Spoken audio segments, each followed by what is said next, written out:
तारों तले जिंदगी का।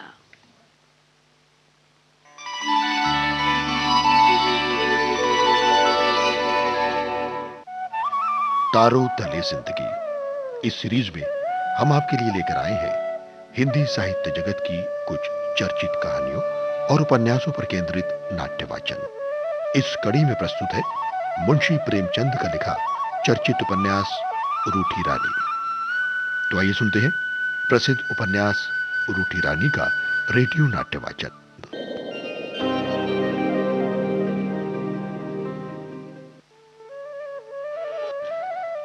एक बादी ने रानी की बात सुनकर कहा कि उसका चाचा यहीं मौजूद है। रानी को यह सलाह पसंद आई और कहा कि अपने भतीजे को आप थोड़ा संभालें।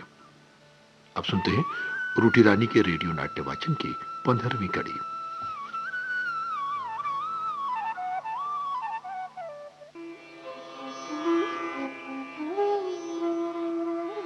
झाली रानी ने कहा, देख लो, भट्टानी यहाँ हरगिज ना आने पाए।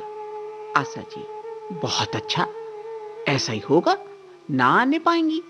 झाली रानी, ना कैसे आएंगी? अरे वो तो चलती, कल परसों तक आप ही पहुंचेंगी।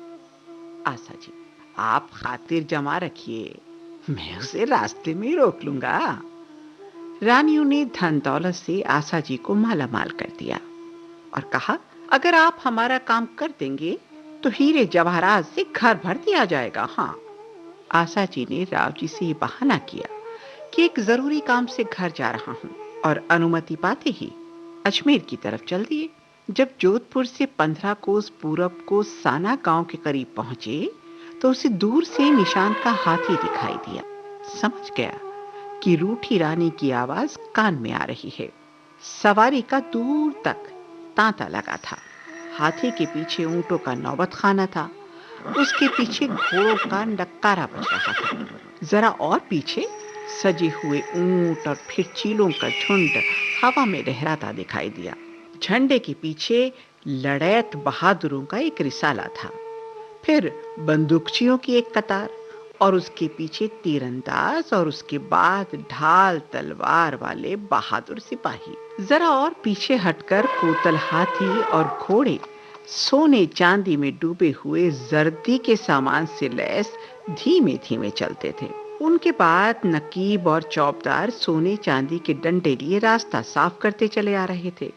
ईश्वर दास जी भी पांचों हथियार लगाए उदंची बने एक धीमे धीमे चलने वाले घोड़े पर अकड़े हुए बैठे थे। यूं ही उनकी नजर अपने चाचा जी पर पड़ी। घोड़े से उतरकर प्रणाम किया और पूछा, आप यहाँ कहाँ? आशा जी बोले, बाई जी की अगवानी करने आया हूँ। और दोनों फिर वहीं खड़े होकर बातें करने लगे। जुलूस बढ़ता चला गया। नकीबों के पीछे एक जमात सशस्त्र स्त्रियों की आई जो तीर कमान और तलवारें लटकाए हुए थी। उन्हीं की झुरमुट में रानी उमादे का सुनहरा सुखपाल था। उस पर जरी का गहरा गुलाबी पर्दा पड़ा हुआ था।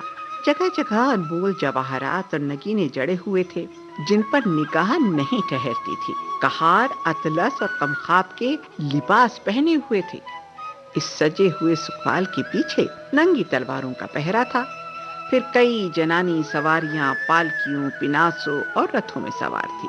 उनके बाद एक लंबा रिसाला और रिसाले के पीछे जुलूस के बाकी कातल हाथी, घोड़े और ऊंट पर सवार थे। सबके पीछे फर्राश खाना, तोश खाना, रसद खाना और फौज की दूसरी जरूरी चीजों की गाड़ियां थी। आशा जी के हमराही कहते थे कि देखें आशा जी कैसे इस धूम धड़क्के से चलती हुई राजसी सवारी को रोक देंगे, जिसके आगे कोई चूं तक नहीं कर सकता। इतने में रूठी रानी का सुखपाल आशा जी के बराबर आ पहुंचा।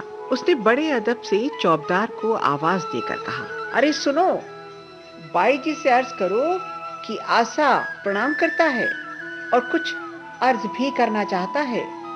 और फिर उसने ये दोहा पढ़ा, मान रखे तो पीव तज, पीव रखे तजमान, दोनों हाथी बांधिए एक अड़खत मोठान।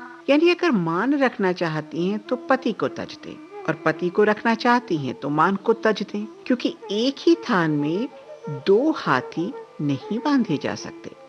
ये दोहा सुनते ही रूठी रानी का जोश फिर से ताजा हो गया और दिल काबू में न रहा। फौरन हुक्म दिया कि अभी सवारी लौटे, जो एक कदम भी आगे रखे उसकी गर्दन उड़ा दी जाएगी। सब लोग हैरत में आ गए। ये क्या हुआ?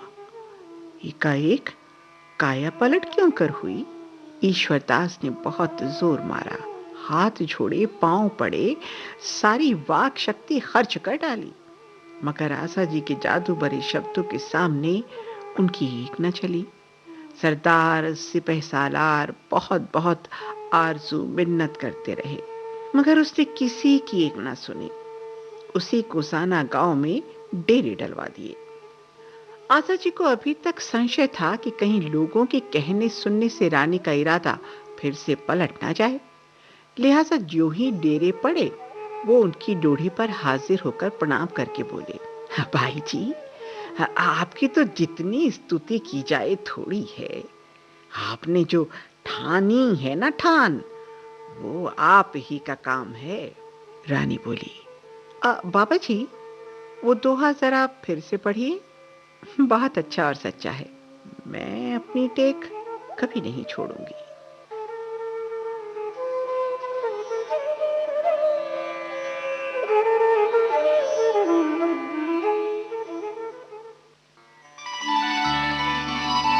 तारों तले जिंदगी। इस क्रम में अभी आप सुन रहे थे मुंशी प्रेमचंद का लिखा उपन्यास रूठी रानी का रेडियो नाट्य वाचन। स्वर ऋतु राजपूत का था और प्रस्तुत करता थी काजल सूरी।